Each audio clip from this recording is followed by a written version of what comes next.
आज ये सीपीआईएमएल की तरफ से जो प्रेस कॉन्फ्रेंस बुलाया गया है, आप लोग जानते हैं कि मुजफ्फरपुर में डीबीआर नाम की एक कंपनी है जो जिसका दावा है कि वो रजिस्टर्ड है। देश के कई राज्यों में, बिहार के कई जिलों में उसके ब्रांचेज हैं। और पिछले दिनों जो वहां पे एक सनसनीखेज मामला सामने आया, रोंगटे खड़ा कर देने वाला जो मामला सामने आया कि डीबीआर कंपनी की एक महिला ने एफआईआर में लिखवाया है, कंप्लेन जो किया है कि 200 से ज्यादा महिलाओं के साथ लंबे समय से वहां पे यौन उत्पीड़न की घटनाएं हो रही है। बुरी तरीके से महिलाओं को, लड़कियों को पीटा जाता है और उनके साथ गलत व्यवहार होता है, और ये बहुत समय से चल रहा है। आप लोग जानते हैं कि पहले भी बालिका गृह कांड मुजफ्फरपुर में हुआ था, और डीबीआर कंपनी का जो मामला जब सामने आया तो भाकपा माले का एक जांच दल, जिसमें मैं था, हमारी एमएलसी शशि यादव जी थी, मुजफ्फरपुर के भाकपा माले के जिला सचिव कॉमरेड कृष्ण मोहन जी थे, वहां पे सूरज सिंह हैं, माले के नेता हैं, इंसाफ मंच के लीडर हैं, और भाकपा माले के कई सारे वहां पे नेता और कार्यकर्ता हम लोग पहुंचे थे। हम लोग जब शिनाख्त करने पहुंचे तो जिस घर में वो लोग रह रहे थे वहां पे हम लोग गए। हमने देखा कि वहां पे अभी भी पुलिस ने उसको सील नहीं किया है, वो बिल्डिंग अभी भी सील नहीं है। उसके अंदर अभी भी छोटे बच्चे, 12 साल, 14 साल, 16 साल के बच्चे रह रहे थे, जिनको अलग अलग राज्यों से लाया गया था। उनसे हम लोग जब बात किए तो उन्होंने कहा कि हमें 2 दिन पहले, किसी ने कहा कि हमें 7 दिन पहले यहाँ पे लाया गया है। हालांकि वो झूठ भी बोल सकते हैं, लेकिन वहां पे बाल श्रम का काम तब भी चल रहा था। जो वहां पे सारे कमरे थे उसको कंपनी ने लिया था, रेंट आउट किया था। और जब पूरा मामला हम लोग आस पड़ोस के लोगों से बातचीत किए तो जो समझ में आया वो यही है कि मुजफ्फरपुर में लंबे समय से डीबीआर कंपनी, जो एक नेटवर्किंग कंपनी है, दवाई बेचने के नाम पर, लोगों को रोजगार देने के नाम पर, और खास करके लड़कियों को वहां पे बुलाया जाता है, उनके साथ उनसे पहले पैसे ले लिए जाते हैं और फिर बड़ा उनको रकम मिलेगी, उनको पेमेंट बड़ा मिलेगा, ये झांसा देकर के उनको वहां पे रखा जाता है। और धीरे धीरे उनके साथ यौन उत्पीड़न, यौन हिंसा, मारपीट, इस तरह की घटनाएं की जाती है, जिसके वीडियो सामने आए। जो वीडियो है उसको वहां का जिला प्रशासन, पुलिस महकमा जो है वो मानती है कि ये वीडियो सही है, उसका जांच उन लोगों ने कर लिया है। तो वीडियो में भी आप लोगों ने देखा होगा कि लड़कियों को बेल्ट से पीटा जा रहा है, थप्पड़ से पीटा जा रहा है, लड़कों को पीटा जा रहा है। ये पूरा मामला सामने आया। और इसी के साथ साथ मुजफ्फरपुर शहर के अंदर कुछ ऐसी सूचनाएं हम लोग को मिली कि अचानक से कोई लड़की जो कॉलेज जाने वाली है वो गायब हो जा रही है। 5 दिन 7 दिन से वो गायब है, पुलिस कोई उस पर जांच पड़ताल ठीक से नहीं की है। ये सारी चीजें जब हम लोग को पता चला तो हमारा जो जांच दल था, हम लोग सिटी एसपी से जाकर के मुलाकात किए। हमने सिटी एसपी से पूरे मामले को कैसे ठीक से जांच करना चाहिए, हमने अपने तरीके से सुझाव दिया। लेकिन वहां बात करने के दरमियान हम लोग को जो महसूस हो रहा है कि ये मामला जितना गंभीर है उससे काफी कम गंभीरता प्रशासन की है। अभी भी केवल थाना जो है और जो जिला प्रशासन की कुछ अधिकारी है वही इस जांच में लगे हुए हैं, जबकि इसमें शामिल जो उत्पीड़ित लड़कियां हैं वो बिहार के तकरीबन हर जिले से, हर इलाके से लड़कियों को वहां बुलाया गया था, उनके साथ गलत हुआ। तो जांच भी बाकायदे राज्य स्तर पर ठीक से होनी चाहिए थी, जो कि नहीं हो रहा है। और जो सबसे दुर्भाग्यपूर्ण हम लोग को समझ में आ रहा है कि जब कंप्लेनेंट, जिसने शिकायत किया, वो जब पहली बार अपनी शिकायत को लेकर के कि हमारे साथ बलात्कार हुआ है, 3 बार हमारा एबॉर्शन हुआ है, हमारे साथ मारपीट हुई है, जब ये शिकायत लेकर के वो स्थानीय थाना में जाती है तो थाना प्रभारी ने साफ इनकार कर दिया कि हम केस दर्ज नहीं करेंगे। उसके बाद उस महिला को कोर्ट में जाना पड़ता है। कोर्ट में 2 बार जब जाती है तब जाकर के पुलिस इसको संज्ञान में लेता है। ये साफ साफ दिखाता है कि कहीं ना कहीं जो स्थानीय प्रशासन है उनकी मिलीभगत है, और जो रैकेट इतना बड़ा है जिसमें 200 के आसपास मामला आ रहा है सामने, जांच के बाद स्पष्ट होगा 200 से ज्यादा महिलाओं के साथ यौन उत्पीड़न की घटना है, तो कहीं ना कहीं इसका कोई न कोई ऊपर से राजनीतिक संरक्षण भी प्राप्त है। हमने ये साफ कहा है कि इसमें कोई लिपापोती नहीं होना चाहिए। जिला प्रशासन अभी तक इस पूरे मामले को केवल एक लड़की के कंप्लेन तक सीमित रख के और उस मामले में भी प्रेम प्रसंग ढूंढने की कोशिश कर रही है। हमने ये साफ कहा है कि पूरे मामले को लेकर के न्यायिक जांच होनी चाहिए। जांच में इस बात की भी पड़ताल हो कि आखिर किस तरह के आधिकारिक संरक्षण या राजनीतिक संरक्षण इस रैकेट को मिला हुआ, और जो विक्टिम है, जो उत्पीड़ित महिलाएं हैं, उनको समुचित न्याय मिले, उनको संरक्षण मिले, सरकार की तरफ से उनको मुआवजा दिया जाए, उनके पुनर्वास की गारंटी की जाए, और जांच के दौरान जो लोग भी पाए जाते हैं उसके ऊपर कड़ी से कड़ी कार्रवाई हो। ये हम आज प्रेस कॉन्फ्रेंस के माध्यम से इस मांग को आपके सामने रखेंगे। उस जांच की टीम में हमारे साथ एपुआ की नेता, स्कीम वर्कर्स की राष्ट्रीय महासचिव और नवनिर्वाचित एमएलसी कॉमरेड शशि यादव जी भी थी। ये भी अपनी बात को रखेंगे। देखिए, ये जो बात सामने आ रही है कि संरक्षण मतलब राज्य से प्राप्त है या नहीं, वहाँ के प्रशासन तो इसको बिल्कुल नकार रहे हैं। मगर आज आप देखेंगे कि मनीष सिन्हा जो कि ठीक उसी जगह पे 1 साल पहले छापामारी की जाती है, 6 लोगों की गिरफ्तारी होती है और मनीष सिन्हा पे जांच भी चल रही है। ये किस बात को दर्शा रहा है? जबकि उस समय में मुख्य अभियुक्त मनीष सिन्हा, तो 1 साल में उन पर जांच ही चल रहा है, उसकी कोई गिरफ्तारी नहीं हुई। आज उसकी गिरफ्तारी की आप छापेमारी कर रहे हैं, तो ये बिल्कुल है कि ऊपर से ये संरक्षण दिया जा रहा है, उनको बचाया जा रहा है। क्योंकि मुजफ्फरपुर एक बड़ा सेक्स रैकेट के रूप में सामने आ रहा है। आपने देखा कि 18 में भी बालिका गृह कांड हुआ है और उस बालिका गृह कांड में भी सबसे पहले हम ही लोग जांच में गए थे, और जब वहाँ आंदोलन हुआ, संघर्ष हुआ, तब राजनीतिक संरक्षण सामने उभर करके आया, और वही हाल आज इसमें है। तो ये पूरी तरह से कह लीजिए कि लड़कियों का वहाँ पर एक रैकेट बिल्कुल चलाने की मतलब चलाया जा रहा है। जो लड़कियां आज खुल करके, इस समय भी एक ही लड़की सामने आई थी, आज वो लड़की बहुत हिम्मत करके अपनी बात को वो रख रही है। हम लोग ये मांग कर रहे हैं कि पहली बात की वो न्यायिक जांच हो, और दूसरा कि उसमें जितनी लड़कियां इन्वॉल्व हैं वो सारी लड़कियां कहाँ है, उसकी संख्या कितनी है, उसको भी आप सामने लाइए, क्योंकि वो सारा कुछ रजिस्टर्ड है। जब आप कह रहे हैं कि हमारी रजिस्टर्ड कंपनी है और पूरे देश भर में ये है, तो आप समझ लीजिए कि ये पूरे देश भर में कितना बड़ा रैकेट चल रहा है। वो नेटवर्किंग के जरिए, आप सर्किल बनाने के जरिए, आप वो एक बड़ा ये नेटवर्किंग पूरे देश में चल रहा है। तो इसलिए ये पूरी चीजों को एकदम उजागर होना चाहिए, सारी चीजें सामने आनी चाहिए। और इसका जो मुख्य अभियुक्त है मनीष सिन्हा, इसकी राजनीतिक संलिप्तता क्या है? क्योंकि कुछ इस तरह की बातें भी आ रही हैं कि कुछ भाजपा नेता का इसमें कुछ वीडियो भी सुनने को आया, वो अभी हम लोग नहीं देखे, मगर वहाँ के लोकल लोग बता रहे हैं। और जिस तरह से वो हथियार इस्तेमाल करते हैं, वहाँ के लोकल लोग बता रहे थे कि वहाँ का थाना पूरी तरह से उसके चंगुल में है, उसके प्रभाव में है, और थाना धमकाने का काम कर रहा है कि अगर कोई भी इसके खिलाफ मुख खोलेगा तो उसको हम गिरफ्तार कर लेंगे, उसको हम फंसा देंगे। जो हम लोग हमारी जांच टीम जो पाई, तो ये पूरी तरह से जो वहाँ चल रहा है, क्योंकि 1 साल पहले आप उसी बिल्डिंग में छापा मार रहे हैं और 1 साल बाद फिर उसी बिल्डिंग में ये कार्रवाई की जाती है, और फिर वहां से ये चीजें सामने आती है। ये किस बात का?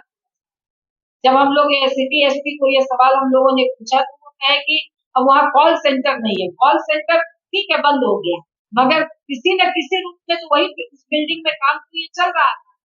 तो ये आज बिना राजनीतिक संरक्षण के बड़े स्तर पर ये संभव नहीं है। इसलिए ये जो वहाँ मुजफ्फरपुर में लड़कियों के व्यापार का जो एक नौकरी के नाम पे इस तरह का जो हमारी बच्चियों का, हमारी बेटियों का जो शोषण हो रहा है, ये बहुत ही जघन्य अपराध है, और इसकी बिल्कुल न्यायिक जांच करके इसमें जिनकी भी संलिप्तता है और इनको मतलब गिरफ्तार करके कड़ी से कड़ी सजा दी जाए, और उन लड़कियों को फिर से मतलब मुआवजा दे करके और उनको सरकारी जॉब में उनको कहीं न कहीं इन्वॉल्व किया जाए, जिससे कि वो सम्मान पूर्वक अपनी जिंदगी को जी सके।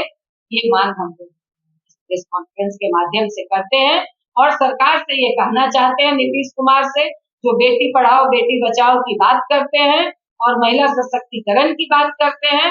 आपके ही राज्य में उस समय भी नीतीश की ही सरकार थी, और एकदम ब्रजेश मोहन ठाकुर वो कह लीजिए कि इनके दाहिने हाथ थे, और इस समय भी आप ही मुख्यमंत्री हैं।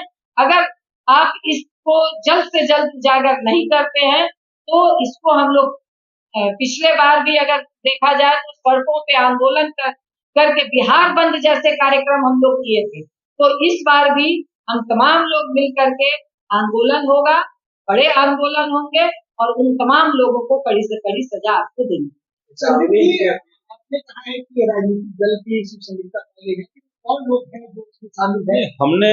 हमने कहा कि जितना बड़े पैमाने पर ये रैकेट चल रहा है, और ये भी कहा जा रहा है कि इसको सारी सरकार की सुविधाएं, चूंकि अपने आप को रजिस्टर्ड संगठन कह रही है, 1 साल पहले उसी बिल्डिंग में छापा पड़ा था और फिर से वही काम वहां पे अगर हो रहा है तो निश्चित तौर से बगैर कोई राजनीतिक संरक्षण के, बगैर कोई अधिकारियों के संरक्षण के ये संभव नहीं होगा। इसीलिए जब हम लोग न्यायिक जांच की बात कर रहे हैं तो हम ये भी कह रहे हैं कि न्यायिक जांच कुछ बिंदु, सीमित बिंदुओं पर ना हो, बल्कि इस बात पर भी हो कि उनका कोई राजनीतिक संरक्षण, सत्ता का संरक्षण प्राप्त था कि नहीं था। ये हम लोग मांग कर रहे हैं, ये जांच का विषय। बोला है कि बीजेपी के नेता का हाथ है। हम लोग की जो जांच की टीम गई तो स्थानीय लोगों ने जो कहा उसको, मैम ने ये भी कहा कि उसको हम लोग ये नहीं करते हैं, प्रमाणिक नहीं करते हैं, लेकिन ये जांच में जब स्पष्ट आएगा तो उसका खुलासा भी होगा और उस पर कार्रवाई की भी बात होगी, संघर्ष भी होगा। क्या मानते हैं कि बड़ी मछली से बाहर होती है? निश्चित तौर से अभी जो प्रशासन का रवैया है वो उसमें यही चाहते हैं लोग कि जिस महिला ने कंप्लेन किया और जिसके खिलाफ मुख्य आरोपी जिसको उन्होंने बनाया, उन्हीं दोनों तक ये मामला सीमित रख दिया जाए, जबकि हकीकत है कि कुछ और लड़कियों के साथ बेल्ट से उनकी पिटाई, उनके साथ गाली गलौज, मारपीट का वीडियो सामने आया। तो वीडियो तो चंद केसों में सामने आता है, कुछ मामलों में सामने आता है, इससे बहुत ज्यादा संख्या में वहां पे लड़कियों के साथ मार पिटाई और यौन उत्पीड़न की घटनाएं हो रही होगी। तो इसलिए ये बहुत बड़ा मामला है।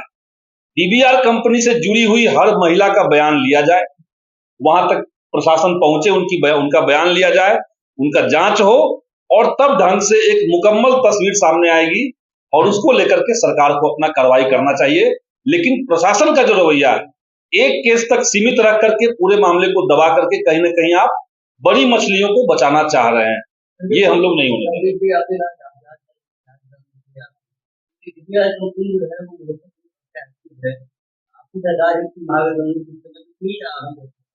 कोई सरकार की बात नहीं, ये बहुत पहले से चल रही होगी कंपनी।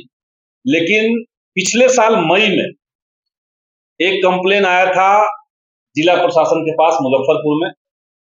उनके पास कंप्लेन था एक लड़के का कि हमारा वेट पेमेंट नहीं मिल रहा है और हमारे साथ मारपीट होती है। तब प्रशासन ने बहुत लिमिटेड कार्रवाई की। अगर उसी समय मारपीट अगर कोई कंपनी अपने एम्प्लॉय को कर रहा है तो मामला इतना आसान नहीं होगा। उसी समय अगर जड़ तक प्रशासन जाता, पुलिस अगर जड़ तक पहुंचती तो निश्चित तौर से कुछ मामले सामने आते, लेकिन ये दुर्भाग्य से उस समय नहीं हुआ। और आज इतना बड़ा मामला सामने आ रहा है जहां पे एक नहीं बल्कि 200 के आसपास महिलाओं के साथ यौन उत्पीड़न और सीरियल यौन उत्पीड़न, एक बार की बात नहीं है, लगातार उनके साथ चलता रहा। और जो लोगों ने बताया कि कंपनी का जो टैक्टिस था वो यही था कि जिसको भी पहले ये लोग एडवर्टाइज करते थे कि हमारे यहाँ जॉब पाइएगा, लड़कियों के लिए स्पेशल था। अगर लड़कियां वहां पहुंचती हैं तो पहले उनसे कहा जाता था कि हम आपको 50,000 पेमेंट देना शुरू करेंगे, लेकिन शुरुआत में आपको 20,000 जमा करना पड़ेगा, डिपॉजिट करना पड़ेगा। गरीब परिवार की लड़कियां अगर 20,000 दे देती हैं तो वो इस उम्मीद में कि हमारा 20,000 वापस मिलेगा और 50,000 का पेमेंट मिलना शुरू हो जाएगा, वो शुरुआत में कुछ उनका बात सुनना शुरू कर देती और वो गिरफ्त में उसको ले लिया जाता था इसी आधार पर, और फिर उनके साथ जबरदस्ती करना, उनको मारपीट करना, ये सब मामला सामने आया है। तो मैं यही कह रहा हूं कि न्यायिक जांच हो, क्योंकि स्थानीय प्रशासन के ऊपर लोगों का विश्वास कम हो गया है। लोगों को लग रहा है कि स्थानीय प्रशासन जो है, पुलिस महकमा जो है, वो कहीं ना कहीं बड़ी मछलियों को बचा सकती है। इस तरह का इंसिडेंट इससे और बड़े पैमाने पर हुआ था तो मामला सामने आया। अब इसका जड़ कहां तक जाता है, इसका लिंक कहां तक बना हुआ है, ये अगर तस्वीर सामने आना है तो न्यायिक जांच हम लोग मांग कर रहे हैं। न्यायिक जांच हो और इस बिंदु को शामिल करते हुए हो जो महिलाएं वहां पे हैं, अब देखिए जो महिला कंप्लेनेंट थी, हम लोग उसके घर गए, पता चला कि घर पे नहीं है, थाने में उनको रखा गया। पुलिस ने थाने में रखा हुआ है, हालांकि उनकी मर्जी से रखा है कि नहीं, हम लोग नहीं कह सकते, लेकिन जो कंप्लेनेंट थी, शिकायतकर्ता जो महिला थी, उसको थाने में रखा गया था। और पुलिस से जब हम लोगों ने पूछा तो कहा गया कि कल इनका 164 का बयान होगा, इसीलिए हम लोग थाना में इनको रखे हुए। तो ये तो एक केस हुआ। बाकी और महिलाएं जो उस डीबीआर कंपनी में काम करती थी, उनके साथ क्या हो रहा है, वो आज के समय में कहाँ है। और जो कल्प्रिट हैं, जो दोषी हैं, संभव है कि वो अपने सबूत मिटाने के लिए, लोगों को डराने धमकाने के लिए, ये जो गैप मिला हुआ है, आप बिहार में राज्य स्तर पर इसका प्रकाशन भले 2 दिन पहले हुआ, लेकिन पिछले 5 दिनों से मुजफ्फरपुर में ये घटना को लेकर के स्थानीय मीडिया में ये चीजें चल रही थी। तो उतने समय का अगर इस्तेमाल ढंग से सरकार करती, प्रशासन करती, तो आज इसमें सरकार के पास, प्रशासन के पास थोड़ा बढ़त होता, थोड़ा दिखाने का होता कि हम क्या कर रहे हैं। अभी भी एकदम इनिशियल स्टेज पे सरकार की जांच है, और हम लोग यही चाहते हैं कि इसमें बेहतर तरीके से, ढंग से जांच हो और सख्त कार्रवाई की जाए, क्योंकि ये बहुत बड़ा एक पॉइंट है। जो देश के अंदर एक बड़ी समस्या बेरोजगारी की है, उसमें कोई लड़की अपने घर से निकल करके कोई रोजगार तलाशने में डरेगी, भय का माहौल बनेगा, और उसके जो पेरेंट्स हैं वो किसी लड़की को शायद किसी जॉब में, किसी नौकरी में जाने देने में हिचकेंगे। तो ये एक बड़ा मामला, सामाजिक मामला हो सकता है। इसीलिए सरकार को इस पर तत्काल एक्शन, गंभीरता के साथ, ईमानदारी के साथ कार्रवाई करनी चाहिए। दोनों मामले मुजफ्फरपुर ये भी घटना बनी, क्या लगता है वाले मामले में ये हो सकता है, इसमें कहीं कोई मतलब अब तो ये जांच का विषय है, क्योंकि हम लोग तो कह रहे हैं कि मुजफ्फरपुर एक ये बड़ा सेंटर के रूप में दिख रहा है।